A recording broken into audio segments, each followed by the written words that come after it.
የዚህ ቤተሰብ ታሪክ እጅግ አነጋጋሪ ውስብስብና በተንኮልና በሴራ የተሞላ ነው። የታሪኩ መነሻ ጉዳይ የሆኑት አቶ አለማየሁ ከንቲባ ባህር ማዶ ዘመናቸውን አሳልፈው ወደ መጨረሻ አካባቢ ሀገር ቤት ገብተው ኢንቨስት አድርገው ሲሰሩ የነበሩ ኢንቨስተር ናቸው። የኋላ አንዳንድ ኪሳራዎችና ህመሞች ደርሰውባቸው ከዚህ ዓለም በሞት ተለዩ። ታዲያ የእርሳቸው ሚስት ነበርኩ ያለች ሰው እኛ ጋር መታ በቤተሰቡ ሀብት ንብረቴን ተዘረፍኩኝ፣ እርሱ በህይወት እያለ የነበሩን በስሜ የነበሩ መኪናዎችና ሊብሬዎች እንዲሁም ደግሞ የቤት ካርታዎች ሳይቀሩ ተቀማሁኝ፣ ቤተሰቦቹ ዘረፉኝ ስትል ወደ አደባባይ መታለች። እንግዲህ ሊብሬ ኔጋ ነው፣ ካርታ ኔጋ ነው፣ የቤቱም ሁሉም ነገር ካርታ ኔጋ ሊብሬ ኔጋ እያለ እኮ ነው ቤቱን ስም ዝውውር ሁሉ ጀምረዋል። እኔ ነሳስረው ብዙ ነገር ነው ያደረኩት። ሰዎቹ እጃቸው ረጅም ነው። የፍርድ ቤት ሂደቶችን በሙሉ እያስቀለበሱብኝ ነው። ምስክሮችን ምናምን እያሰሩ እያስፈራሩ እና ፍትሐ ብሔሩ ላይ ማንም ምስክር አይቀርብልኝም። ማንም ወዶ የመሰከረልኝ የለም። የልጅነት ጥያቄ ከዛ እኔ እንድታሰር፣ ጠበቃዎች እንዲታሰሩ፣ ወንድሜ እንዲታሰር፣ ወንድሜን ከክፍለ ሀገር ካምቦ ድረስ አምጥተው ብር ሰታይ ያስገደል ካንተነህ ነርስ ታስራለች። ጉቦት ሰታይ ነው በይ ተብላ 15 ቀን አራስ ደሟ ሳይደርቅ አራስ ነርስ አምጥተው አስረዋታል። ከዚህ ልፍ ብለውም ደግሞ አገሪቱ ላይ አሉ በሚባሉ ሀብታም ሰው ስም እያነሱ ያስፈራሩኛል ስትል ተናግራ ነበረ። በማን ስም እንደሚያስፈራሩን ታውቃለህ? ድንቁ ደይ ያሳያሉ ነው የሚያስፈራሩ። ጣቢያም ላይ ፖሊሶች ይሄ ፌስ ቱ ፌስ ያሉኝ ነገር ዝም ብለሽ ነው አንቺ ከመንግስት ጋር እየተሟገትሽ ነው። እንደዚህ እጃቸው ረጅም ነው አሁንም ሊገሉኝ ይፈልጋሉ ያለቻቸውን የአቶ አለማየሁ ከንቲባ ቤተሰቦች ከኔ አልፈው ታናሽ ወንድሜን እንዲህ ተናግሬ በማልጨርሰው መልኩ አሰቃይተውታል፣ ተነግሮ የማይታወቅ በደል ደርሶበታል ትላለች።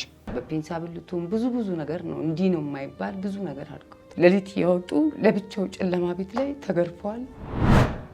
ብዙ ነገር ተደርጓል። አሁን ራሱ ያለበትን ሁኔታ አላውቅም። ደፍሬ ስለማልጠይቅ የሆነ ሁኔታ ብዙ ነገሮች ተደርጓል አለ። ግን በቃ እንዳትነግሪኝ አንቺ ብዙ ማለት ሌላኛው አሴስ ነግረኝ ብዙ እንዲህ ነው ብዬ ሚዲያ ላይ የማልነግረው ነገር ነው የተደረገው። ይህ ፕሮግራም ከሄደ በኋላ ደግሞ በእርሷ ስማቸው የተነሳው የአቶ አለማየሁ ከንቲባ ቤተሰቦች ማለትም ወንድማቸውና ጠበቃቸው የጊዜ ሚዲያ ስቱዲዮ መጥተው ነበር። ጠበቃቸው ያሉትን ነገር ቀናት በፊት አስተላልፈንላቸዋል። የአቶ አለማየሁ ከንቲባ ወንድም የሆኑት አቶ ጌታቸው ደግሞ ወይዘሮ ገነትን መልሰው ይወቅሳሉ። ሲጀምር ግለሰቧ ሚስት አይደለችም፣ ሰራተኛ እስኪያገኝ ድረስ እኔ እረዳዋለሁ ብላ ነው የገባችው። ቋሚ ሰራተኛ አይደለችም፣ ባል አላት። ሚስቱም አይደለችም፣ እንደ ሚስትም አልኖረችም። ይሄ ጉዳይ ውስጥ ምንም የሚመለከታትም ነገር የለም። በዛን ሰዓት እሷ ከራሷ ባሏ ጋራ ነው የምትኖረው። ልጅ ብላ ያመጣቸውም ልጅ የወንድሜ ልጅ አይደለም ሲሉ ይከራከራሉ። የአለማየሁ ልጅ ነው ያለችውን እንኳን እውነት ልጅ ቢሆን ኖሮ ድራማ ባይሆን ኖሮ ለምን የወንድሜ ልጅ ለምንድን ነው የማልቀበለው? እኔ እኮ ሰው ልጅ ነኝ፣ አውሬ አይደለሁም። ከዚህ በመለስ እርሳቸው እንዳሉት ከሆነ አንድ የቤተሰባችንን አካል እጅግ በጣም የማይገባ ግፍና ሰቅጣጭ ሁኔታ ፈጽማባታለች ሲሉ ነገሩን እንዲያስረዳሉ። ምን እንዳስነኳትም አይታወቅም፣ ምን እንዳደረጓትም አይታወቅም። ልጅቷ ከዛ በኋላ ስትመጣ ፎቶ ሆና ነው የመጣችው አለችው። ሞተች የተባለችው ግለሰብ አቶ ጌታቸው አንድ ወቅት ላይ እስር ቤት በነበሩበት ሰዓት የፍርድ ቤቱን ሂደት የምትከታተል ሰው ነበረች። ታዲያ የፍርድ ቤት ቀጠሮ ሲደርስ እንደው ድንገት መጥፋቷ ታወቀ።